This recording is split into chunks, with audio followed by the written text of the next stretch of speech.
തുടങ്ങി വെച്ചതാണ് April fool. അതൊരു മുഅ്മിനുമായി യാതൊരു ബന്ധവും ഇല്ല. ഗ്രീക്കുകാരുടെ കഥയുമായി ബന്ധപ്പെട്ടതാണ്. അന്നത്തെ ദിവസവും നമ്മൾ കളവ് പറഞ്ഞുകൂടാ. മുഅ്മിനീങ്ങളായ ആളുകൾ, നല്ലവരായ ആളുകൾ ചെയ്യേണ്ടത് യാ അയ്യുഹല്ലദീന ആമനു തഖുല്ലാഹ വകൂനൂ മഅസ്സാദിഖീൻ. ഈമാനുള്ളവരെ, നിങ്ങൾ അല്ലാഹുവിനെ ഭയന്ന് നിങ്ങൾ സ്വാദിഖീങ്ങളുടെ കൂടെയാകണം, സത്യം പറയുന്നവരുടെ കൂടെയാകണം. സത്യം പറയുന്നവർ സത്യം പറഞ്ഞു സ്വർഗത്തിലേക്ക് എത്തുന്നതാണ്.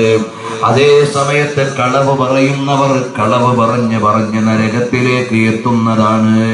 അതുകൊണ്ട് നിങ്ങൾ ഏപ്രിൽ ഫൂളിന്റെ അന്നും കളവ് പറയാൻ പാടില്ല.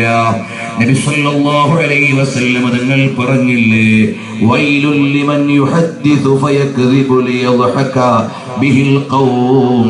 ജനങ്ങളെ ചിരിപ്പിക്കാൻ വേണ്ടി കളവ് പറയുന്നവർക്ക് നാശം. ജനങ്ങളെ ചിരിപ്പിക്കാൻ വേണ്ടി കളവ് പറയുന്നവർക്ക് നാശം. ജനങ്ങളെ ചിരിപ്പിക്കാൻ വേണ്ടി കളവ് പറയുന്നവർക്ക് നാശം.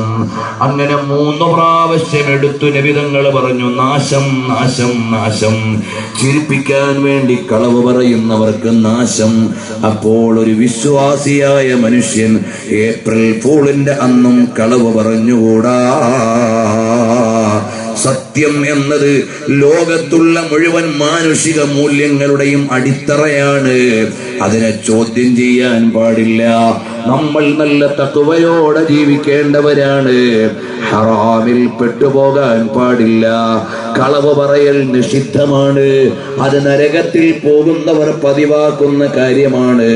അതുകൊണ്ട് സോഷ്യൽ നെറ്റ്വർക്കിലൂടെ ആയാലും ഫേസ്ബുക്കിലൂടെ ആയാലും വാട്സപ്പിലൂടെ ആയാലും നാളെ ഇനി ഏപ്രിൽ ഫൂൾ അല്ലേ എന്ന് വിചാരിച്ച് അടിസ്ഥാനമില്ലാത്തത് പോസ്റ്റ് ചെയ്യണ്ട.